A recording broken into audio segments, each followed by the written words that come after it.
ભાભર તાલુકાની અંદર ગુજરાતમાં તો આવા બનાવ બને છે કે ખોટું નકલી, પછી ટીડીઓ નકલી, વકીલ નકલી, ડૉક્ટર નકલી, આવા હરેક ગુજરાતમાં આવા પ્રશ્ન બન્યા છે.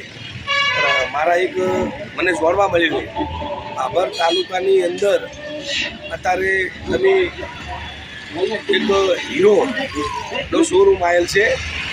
એમે એક ભાભર તાલુકાની અંદર અને ભાભર શહેરની અંદર જે એમને એક નવું હોન્ડા ખરીદ્યું હતું. તો એમની લગભગ મહિના 15 દાડે કે 3 મહિને એક સર્વિસ આવતો હોય. સર્વિસ આવ્યા પછી એમની 2, 3 થી 4 સર્વિસો કરાવીને એના પછી એમની એક તપાસ કર્યું. પાલનપુરની અંદર જિલ્લાની અંદર એ ગ્રાહકે પૂછ્યું કે ભાઈ તમારે ભાભરની અંદર તમારો આપણે હીરાનો કોઈ શોરૂમ છે કે ના? ભાભરની અંદર અમારો કોઈ હીરા હોન્ડાનો શોરૂમ નથી. એટલે હવે મારા તાલુકાના મારા શહેરની અંદર એક જે ગુમરાહ થાય રહ્યા અને અત્યારે ગ્રાહકો છેતરપિંડી થાય રહી.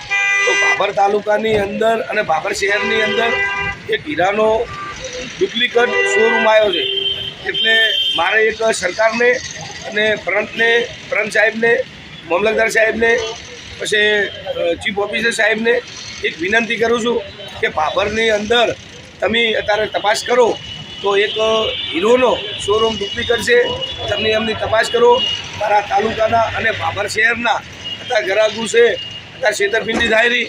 અને જો એ ગુનેગાર હોય તો એમની એક ધરપકડ થવી જોઈએ.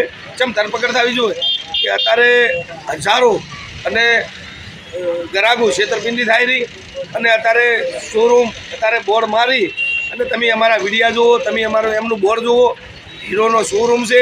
તમે એમની તાત્કાલિક તપાસ થવી જોઈએ અને એમને કસ્ટડી થવી જોઈએ અને જેલ હવાલે કરી દેવા જોઈએ. કારણ કે મારા તાલુકો, મારો શહેર અત્યારે પછાત વિસ્તાર છે અને અત્યારે નાના મોટી ખેતી કરી નાનું કોઈ હોન્ડા લે છે, હીરોની જે બાઇક લે છે અને વ્યાજમાં પૈસા લાવી અને ખરીદી કરે છે અને આવી છેતરપિંડી થાય રહી.